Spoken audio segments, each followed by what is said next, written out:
What we've been looking at is a trip to the moon.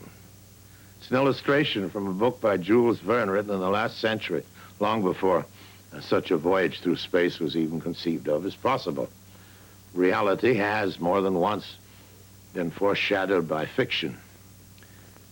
But here, just for example, is something that goes beyond, far beyond, anything we might ascribe to mere coincidence. In 1898, a little-known author named Morgan Robertson wrote this remarkable piece of fiction about a luxurious ocean liner, larger than any ship existing in its time, filled with wealthy passengers and a rich cargo. But on its maiden voyage, this ship, labeled unsinkable, struck an iceberg one starry April night and sank in the cold waters of the North Atlantic. Now, 14 years after this book was published, a British shipping company, the White Star Line, built a vessel of almost exactly the same dimensions as those imagined by Robertson in his novel. It, too, boasted a list of wealthy and famous passengers and made the audacious claim of being unsinkable. And one starry night in the North Atlantic, one April night, April 14th, 1912, it struck a giant iceberg and vanished beneath the seas. Now, the similarities of size, speed, and fate are truly incredible. But the most startling parallel of all, Robertson named his fictional ship the Titan. Its real-life counterpart, as we all know, was the Titanic.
Dead ahead, sir.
When the Titanic went down, nations around the world were stunned.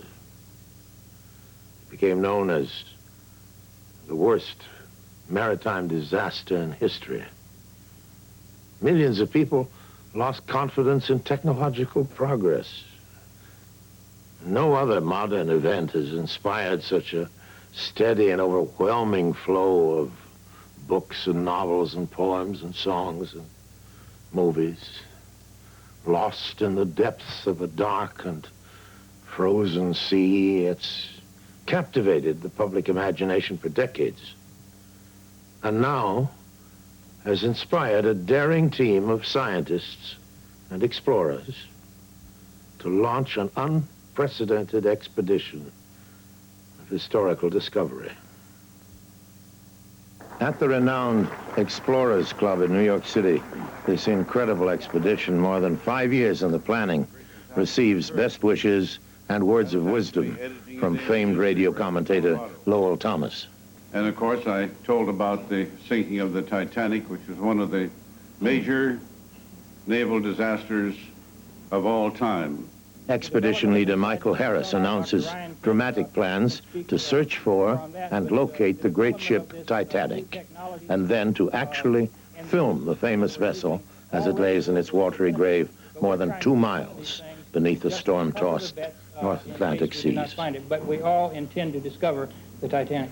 Why was it going through iceberg-infested waters at 22.5 knots? Search is being financed by Texas oilman Jack Grimm, a daring investor well known for backing adventurous and difficult expeditions. And that's one of the answers that we hope to find when we reach the Titanic. It's a big, dark ocean. The uncertainty, if you take Technological and scientific activities will be coordinated by Dr. William Ryan from Columbia University's Lamont Doherty Geological Observatory. Circle that radius to the difference of those positions, you have a real piece of real estate the size of Rhode Island. And of course, where the Titanic is and what's left of it is a great mystery. And if Mike Harris and Mr. Grimm and their colleagues can solve that riddle, it will certainly be a magnificent thing to accomplish. And I'm sure that everyone connected with the Explorers Club is anxious to cooperate in some small way. And good luck to you, Mike, and good luck to you, Mr. Grimm, and so long until tomorrow. On July 7th, 1980, a 39-member crew assembles at the Tracor Marine Shipyard at Port Everglades, Florida, in preparation for an historic voyage. Using the most advanced oceanographic equipment available, they will scour the ocean floor in an area 300 miles southeast of Cape Race, Newfoundland. Somewhere 13,000 feet below, in the dark, icy waters, they hope to locate and photograph the wreck of the unsinkable Titanic. With all gear and personnel loaded on board and the technical equipment fully operational, HJW Fay makes preparations to sail. Okay, Chief, we're all set to go.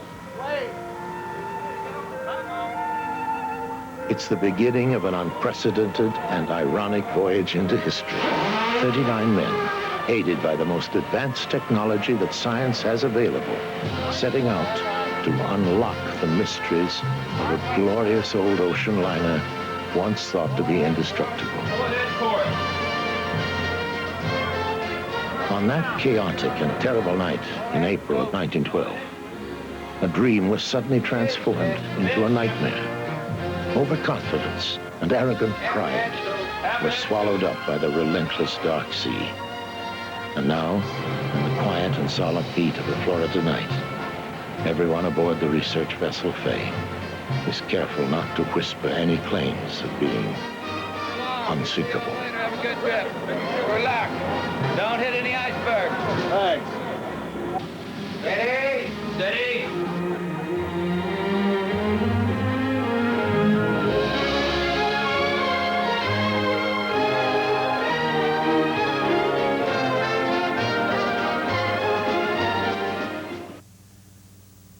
The research vessel Fay departed Bermuda on July 26 and set course for the North Atlantic, according to the coordinates given by the Titanic's last SOS. The luxury liner was sinking somewhere in this area, more than 300 miles south of Newfoundland and east of Nova Scotia. Now, it'll take nearly 3.5 days to reach the site. Time for each person to reflect on the great adventure ahead. We've got 890 miles to go, and the course is 052, and we're going to have a nice, smooth ride to get there. No waves or anything, right? Just as smooth as can perfect be. weather. We don't go to sea on this ship in anything except good weather. We ought to get there Wednesday morning, I think, right? Wednesday, 6, 8 o'clock in the morning. Let's go get her. Very good, sir. We're gonna find the Titanic in her cold and lonely grave. Yes, we'll find the Titanic with the cowards and the brave. We've all been told the story of the tragedy and glory of that great ship Titanic at the bottom of the sea.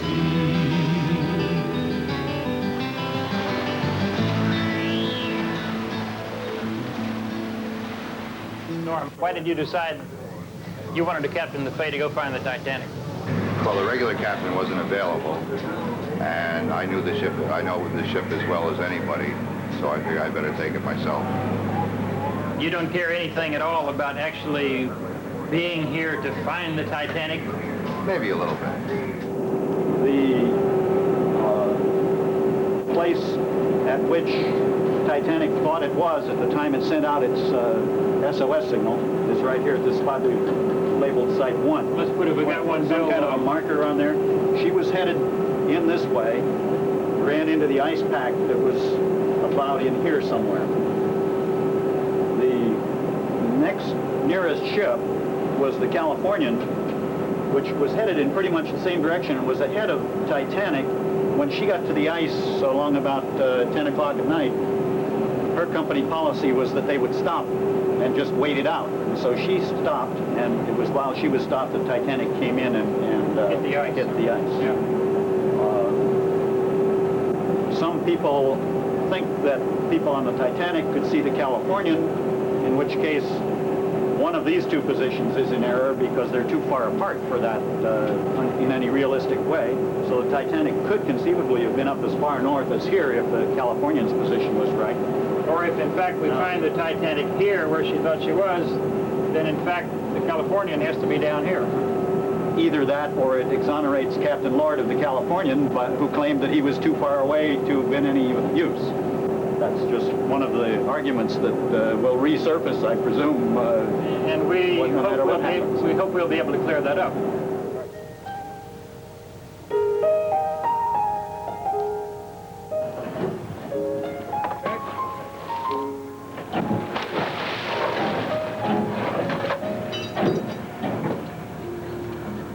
Approaching the site historically considered to be the location of the Titanic's last coordinates, the researchers launch a series of 3 transponders.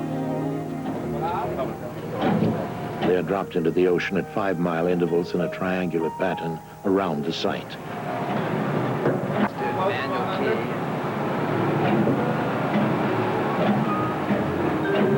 Once in position on the ocean floor, the transponders will serve as constant reference points for the search operation, as signals are sent out from the ship at regular intervals and then bounce back. This will allow the scientists to pinpoint precise locations of objects thought to be the Titanic. Lower this slowly. Lower this slowly.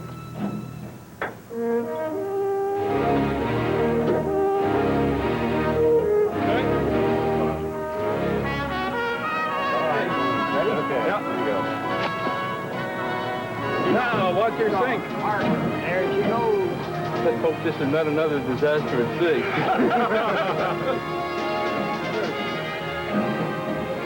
My God, been thinking about it.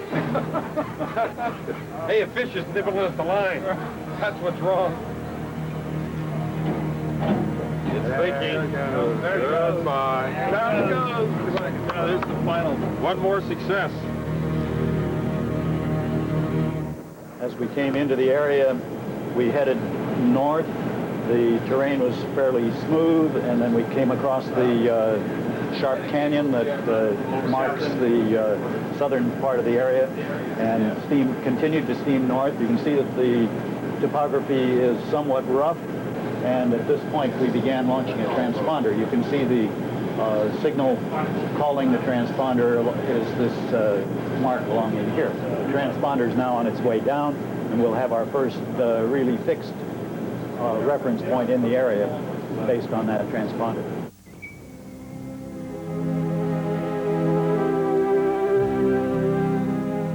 In this animation, a signal is sent out by the ship's echo sounder and then bounced back by the transponders. A device towed out of the ship interprets the returning signal and then transmits the information to computers on board for analysis by the scientific team.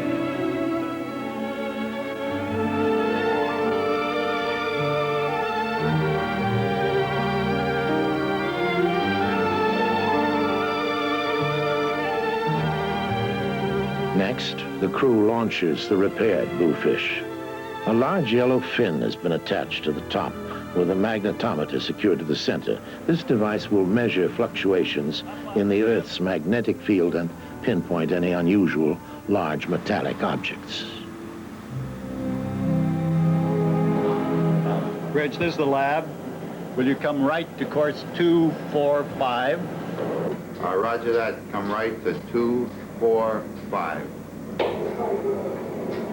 Give me forward, ahead, 150 RPM, 150 RPM.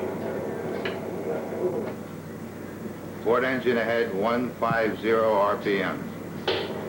You can see side scan signal all the way out, right out to 4 seconds on the port side and starboard side. And this is the sub-bottom, 4.5 kilohertz that looks down. And this little blip right in here is the bottom. And Bob's been flying just a little under half a second. Initial data indicates that the ocean bottom is hard. And, That's good news for the research team. There had been a worry that the Titanic might be covered by thick silt or buried in deep mud. So, appears to be no penetration. If we were in a place where the bottom was as soft and soupy as we've been led to believe, we ought to see more penetration than that. So you think it's a nice hard bottom? Yeah. The Titanic should be sitting on the bottom and not sunk down in silt and mud and that sort of thing. Yeah, acoustically it's a hard bottom.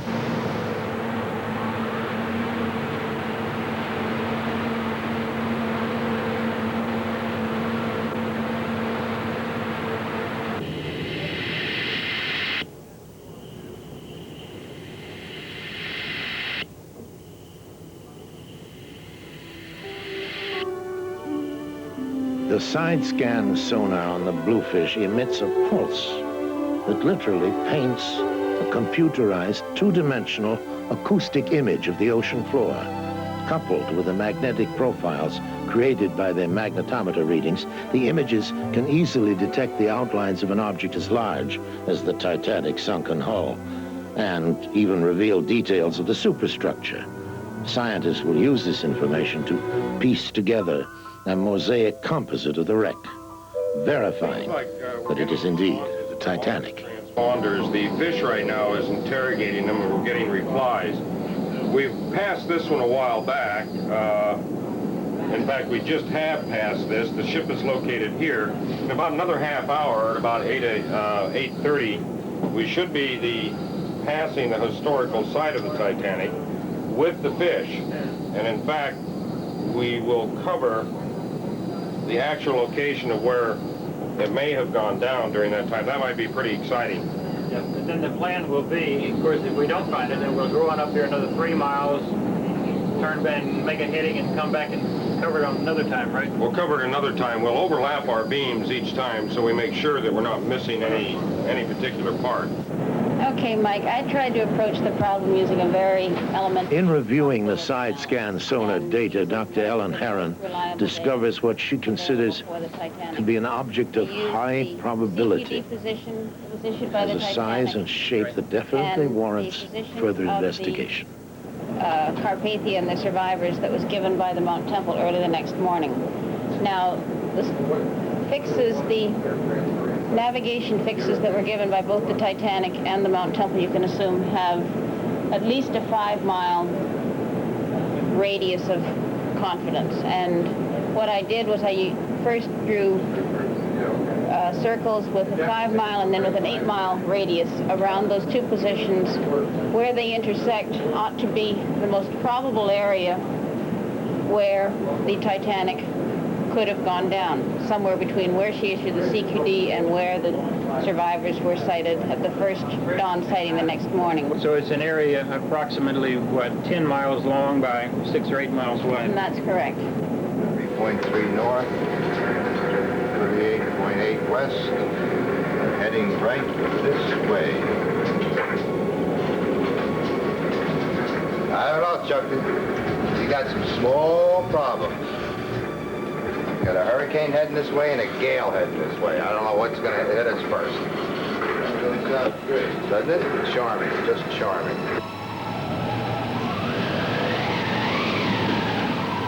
Generally a southward flow for these subsidiary canyons, but in the center of the area and in one of the very high probability areas for the actual Titanic location, there was a feature that seemed to be more east-west trending than any other feature, and it just didn't seem to fit in with what we understood was the geology of the area. Could something be blocking that? Would that cause that, or what would you suspect? Well, that's what I wondered, and we went back. We also, from our first crossing of the feature with the deep tow system had detected a reasonable shadow and some kind of a strong signal from this area. So we went back with the 2-second sweep, and finally with the 1-second sweep. We really gave this quite a bit of coverage, and each time we got a stronger shadow, and the amplitudes of the feature looked to be quite reasonable. That's our little Or banana. a possible target, right, Chiquita banana. Ellen, we've been through hundreds of square miles of side scan records, but we haven't seen an object like this where we really have a shadow. What do you think causes something like that? The fish is over here, and the shadow starts here and ends here. The dimensions of this shadow are such that it requires a relief of about Titanic. Yeah, this size seems to be the right size for a Titanic and width. Well, this would be the length of the Titanic, and then the height, whether it's the beam or the keel to deck, would create a shadow of about this order of magnitude. Ellen, then what you're saying is if we know the height of the fish and measuring the length of the shadow, then you can figure out the height of the object that makes that particular shadow. That's right. It's just simple elementary geometry. Yeah. And in this case, the shadow that we saw is of the right length to reflect an object that has a relief on that would be the height or the beam of the Titanic.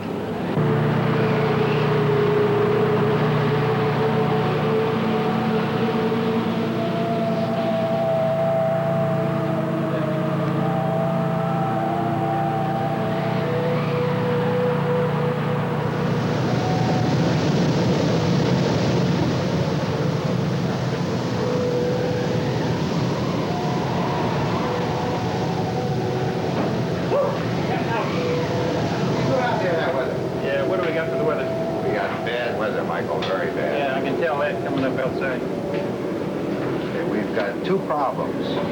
One is a gale center coming north of us that we've been experiencing for the last couple of days. Two systems. This is the third one in about a week. Unfortunately, this is going to pass about 120 miles closer than the last two. Thought we were supposed to have good weather today. We should have had a break today. Yeah. This gale center is... What's the barometer doing? She's dropping now, so it's getting closer. Yeah. What good news have you got? The hurricane's not here yet. That's the good news. Hurricane? Hurricane, yes, sir. Hurricane. Unfortunately, Hurricane Bonnie is located down here, and she's heading north-northwest to pass close to us. It will be here in this area about 2.5 days. 2.5 days, huh? Yeah. Bill, we're in big trouble. Well, what's the effect of this linking up with this weather pattern over here? Okay. What's it going to do to us as from now? What's happening now, the hurricane has absolutely no effect on us whatsoever. Yeah. The gale coming north of us will leave us in the wake of the gale about 48 hours of nasty weather, at which time the hurricane will pick up where he left off. And I can see a week. So we're whacked out here for a week. I'd say so, yeah. I got to get the camera package in. Tell Spees right away to get the damn side scan up, and let's get the camera down, see what we got.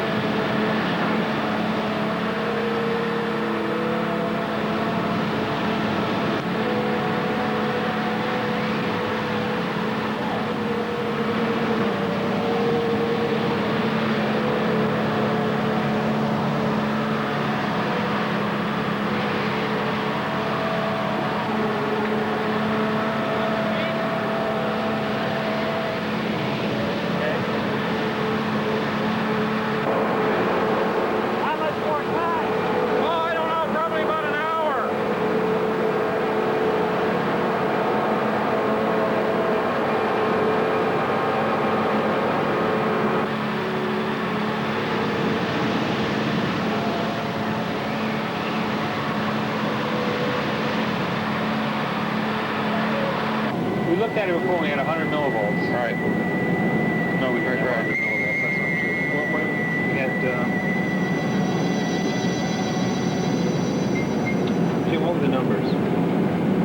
I think there were like 20 to 50 millivolts coming coming into this thing. That's right. And that's what we could see here, because it's full gain on this thing. We were able to get, a division or two. Right.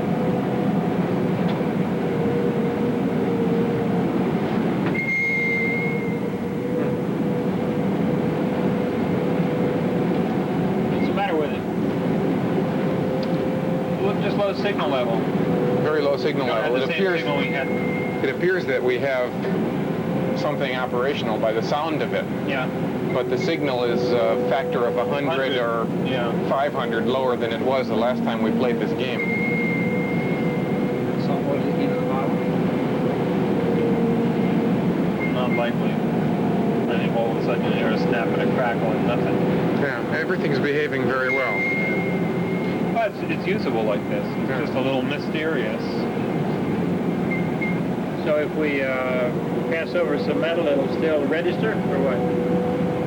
I don't think we've gotten to that stage yet. But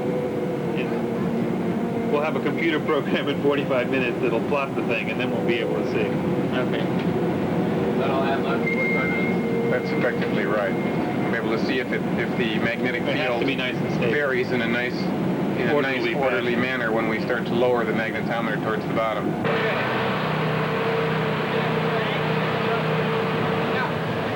The jerry-rigged magnetometer is placed in a silver pressurized container.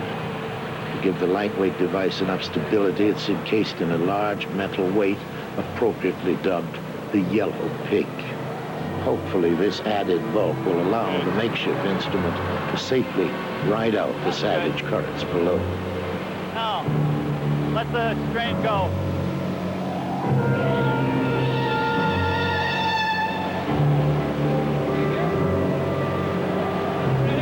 Yep.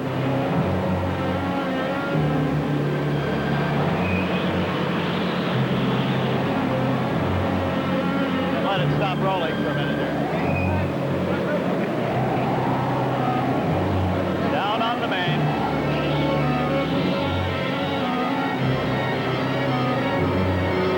Up on the jib. Level right there. Hold it. Okay. Ready, John? Ready? Okay. Up gently on the wind. Gonzalez. Hold it.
The search goes on, while the exhausted crew maintains a desperate night vigil. With the camera sled unable to descend, the very last hope for discovery lies with the makeshift magnetometer.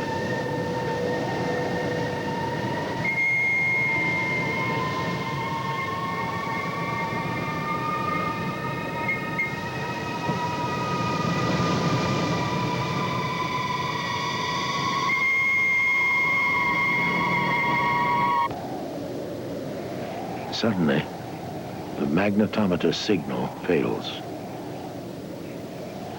The final chance for success is gone.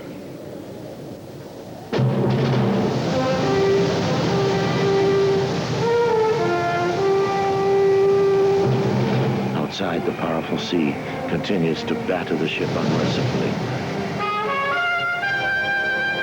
Once again, triumphant over the technological presumptions of mere mortal man.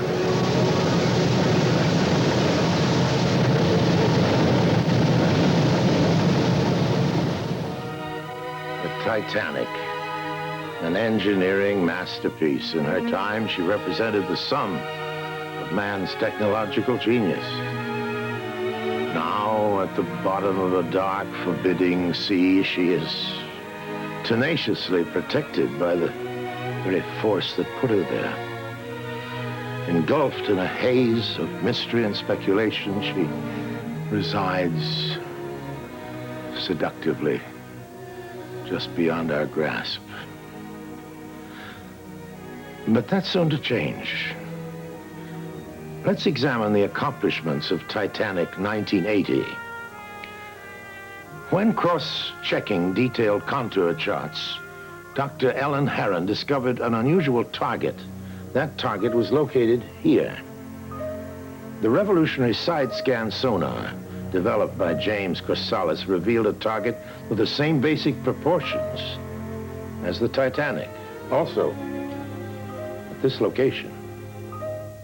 Now, according to established fact, the Titanic struck an iceberg here and drifted to the northeast, putting the historical site of the sinking here, the very same spot.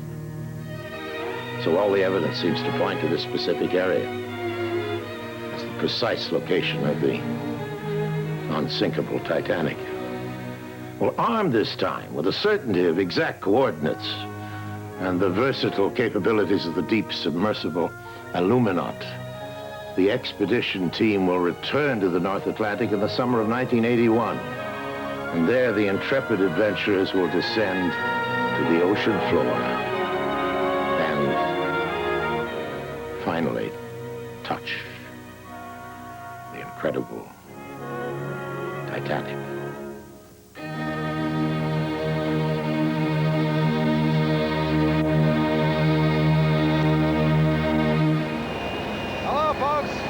I'm James Drury.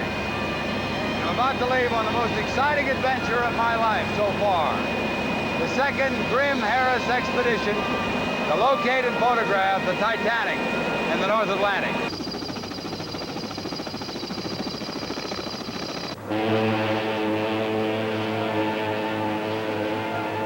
We sailed June 28th from Massachusetts aboard the Texas A&M research vessel, the Gyre. There were 37 people aboard, 31 in the scientific party, including our film unit, and 6 in the ship's crew. Everything looks routine, but nothing ever is on a modern ocean research vessel. The most valuable and precious thing is time. The Gyre had come into port to change the wire, the coaxial cable 25,000 feet long, that is our lifeline of discovery from the ship to our underwater detection devices and our video camera vehicle. The scientific team already aboard would be engaged in the search for the Titanic.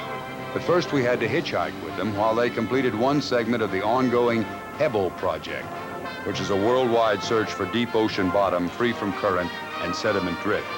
The second red dot is the Hebel site, located here, and the third is the Titanic location. The time was well spent for those of us who had not been involved in undersea exploration before. And all of us had our chance to fly the deep tow vehicle at 10 to 12,000 foot depths and take still pictures of the ocean bottom. I remember the first time I saw the Gyre. She was in dry dock in Houston for repairs. With her screws and rudder 10 feet off the floor, she was about as unglamorous a ship as I'd ever seen. 180 feet of ugly brute strength. I fell in love with her right off. This is a very special trip with some very special people. It's not your average Staten Island ferry boat ride. You can see it in the brightness and the quickness of everyone aboard. They know that they have the best chance yet of solving the mystery of the Titanic. And they are at play in the fields of the Lord with the best set of electric trains anybody ever had. You'll meet all of those aboard as we go along, but I need to say a word about some of them. To begin with, this is a very young group. Youth is not a time of life, it's a state of mind. Youth means a temperamental predominance of courage over timidity, of the appetite for adventure over the love of ease. Nobody grows old by merely living a number of years. We grow old when we have more old memories than young dreams.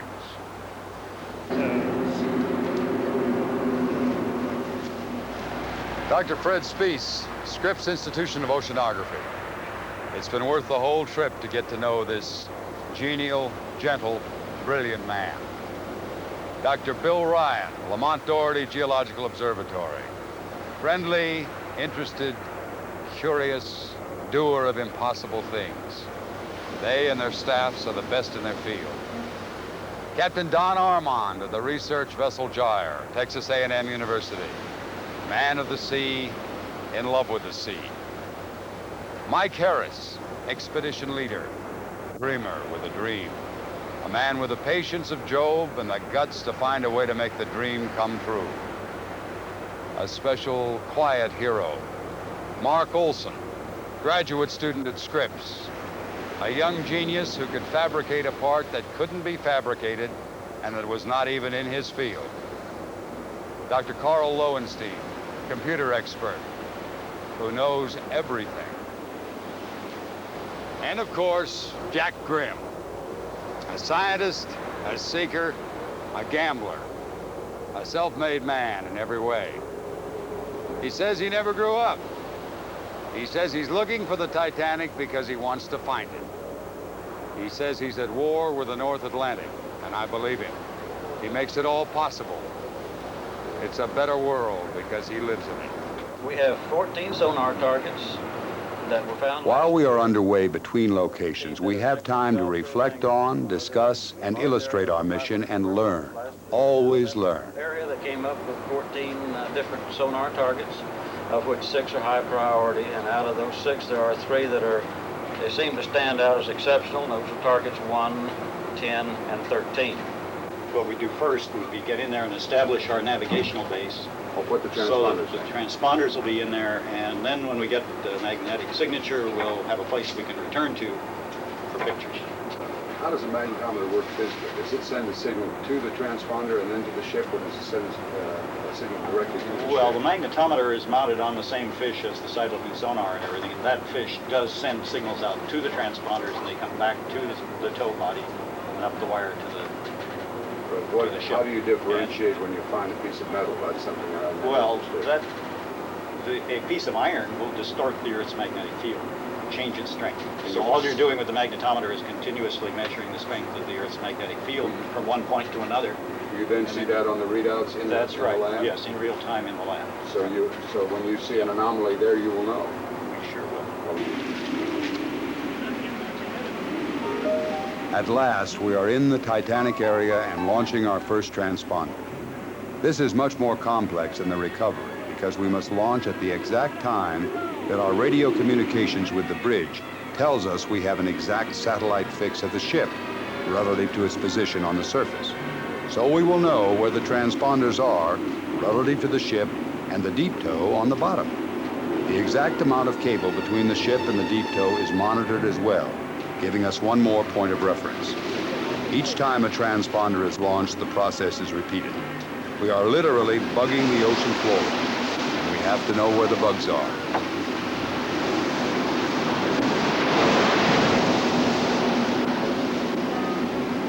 Okay, you guys, they cannot verify. It is on either side once you get past the impression of the canyon wall. Both places, very flat from there on out. Yeah, we just went over, we were going over really that first target, number 6, which wasn't a very high priority. And the magnetometer didn't show anything, so... There was no magnetic anomalies. This one doesn't look like it's a Titanic. That's right, and the fish flew within a few hundred feet of it, so it appears to eliminate it as far as it being a metallic object or the hull of a vessel. Yeah, but number 13, that's the one we're looking at next. Number 13's coming up next in a couple of hours. 13. We're going 13 right now. Yeah, this is a sonar target that we had last summer, and this is really one of our number 1 priority targets, and that's it right there. These would be shadows, right, Mike? Yeah, that should represent, if this is the Titanic, that black mark should represent the Titanic, and this shadow is supposedly the outline of that particular object. So what's the scale here on this on this particular thing we're looking at? Well, this is roughly 900 feet long, and the Titanic was 882. So it's pretty close, and it shows a relief, I think, of 100 and some feet. It's about 400 feet per square here, something like that. Yeah, I guess so. So we're chugging along down this canyon, and for the next 5 or 10 minutes, we're going to be by this with the magnetometer. And it should show up over there on a scale if there's any metal associated with this particular target. Vast difference from last year, I guess, when you didn't know whether it was metal or not. Yeah, we didn't have a magnetometer yet. We have just passed target 13, one of our top priority targets, and there has been no change in the Earth's magnetic field. 13 is a dry hole, so we're heading up the line. We're mainly in the vicinity of a canyon on the ocean floor, 15 miles long and 2 miles wide, that the scientists named Titanic Canyon. Since we can't take pictures of the bottom and operate the magnetometer at the same time, the decision is made to take pictures in hopes of finding some debris. The days race by, and it feels like sitting in traffic in a New York taxi with the meter running. Deep Tow carries 3 35mm cameras in pressure-proof housings that each have a 3,200 frame magazine. In order to develop our film, we have to recover Deep Tow, unload and reload the magazines, and make another launch. We are using a special fast film designed by Kodak for use in limited light, and it is custom packed for the underwater cameras. What do we got? Well, this appears to be a possible fossilized vertebrate. You see the little vertebrae sticking out back here. And then there's also, someone suggested this might be a skull here. It's certainly something circular, maybe an eye socket. This one is a very interesting photograph. As we examine the prints, one thing becomes clear, if it wasn't clear already. The technology of Deep Tow is great. We can photograph the Titanic in minute detail once we find it. We are hoping for man-made objects, but find very few. A bucket, a pulley with a hook, a few fish. Over 3,000 merchant ships were sunk in the North Atlantic during World War II by submarines, and we found very little evidence of anything. The ocean is so vast, and we have so little time. Mark Olson and Anita Brosius are putting the final touches on the pressure-proof housings for the color video camera and recorder. Color video has been taken at much greater depths through the porthole of a bathysphere. But as far as we know, no one has ever used color video in an unmanned vehicle at 12,000 feet before, traveling at 6 feet off the bottom. It will prove to be the most exciting venture of the entire expedition. We are launching the video camera sled for its first, last, and only run of the trip. This particular configuration has never been used before, and Dr. Bill Ryan looks on as anxiously as any expectant father in a hospital waiting room. The plan is to make a run from the position where the lifeboats were recovered, north to the CQD or last SOS position of the Titanic, using a constantly shining light as opposed to the strobe light on the Deep Tow. These lights, like a set of truck headlights, are encased in pressure-proof housings along with their batteries and will give better illumination than we have had so far.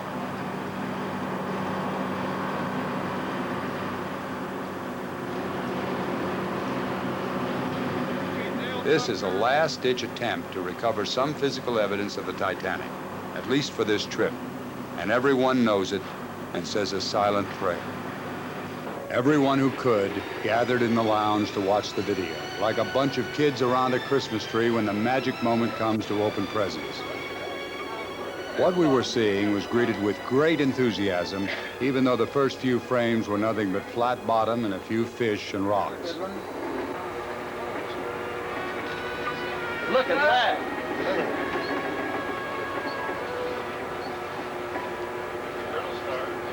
Another good one. Well, Bill, that's what we need the shock cord for, right?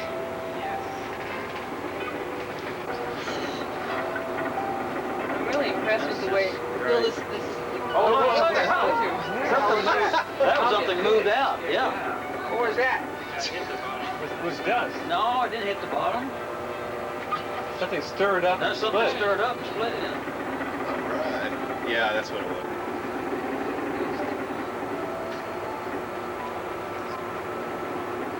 Oh, there's another fish. Upper right, see it?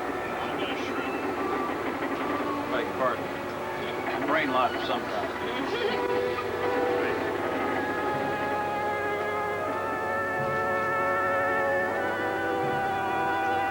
It's a nice shot there, it is.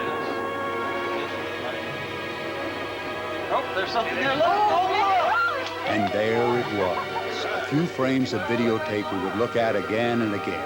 Its immediate impression caught the eye and froze the mind. A propeller blade from a large ship.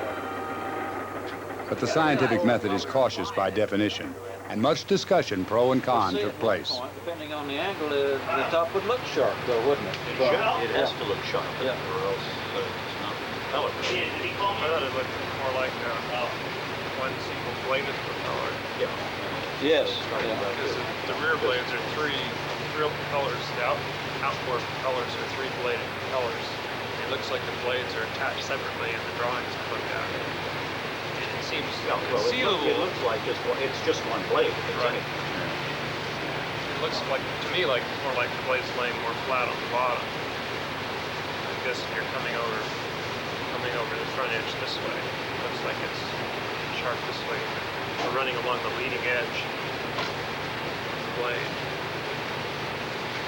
rather than sticking up at some angle of being buried in the Jack, mud. let's look at it again. Okay. There it is, man. Look at that. See the curvature of it? Now watch. The consensus ruled out Mark Olson's theory that the blade was laying flat on the bottom. Painstaking measurements estimate the blade to be between 8 and 10 feet tall and place it 16 to 20 feet off the bottom. As we look at this artist's rendering of the hull, we see the course the camera sled probably took as it passed over the blade. All the way back to Boston, the debate continued. Whether the blade we see in this still picture taken from the videotape is the right size and shape to belong to the Titanic. We could not know and did not know until we got home to Texas that on Jack Grimm's desk was this picture of two commercial divers from Scotland, Mr. Simon Martin and Mr. Alec Crawford, with a propeller blade from the Oceanic.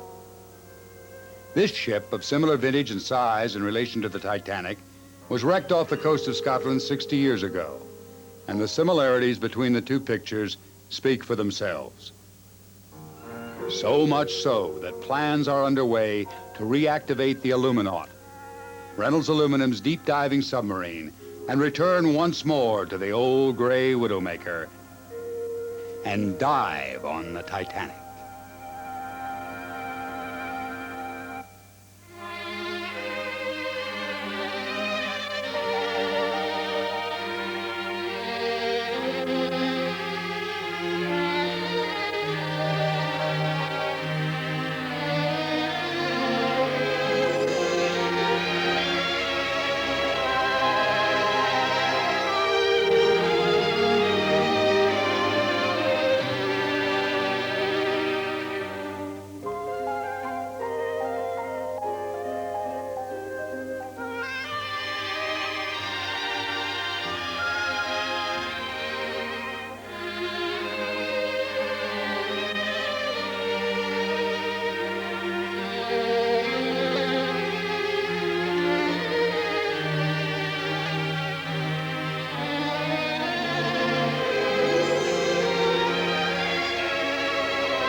It's a story that's fascinated generation after generation, from her ambitious beginnings in an Irish shipyard to the rivet-popping rendezvous with a steel-splitting iceberg.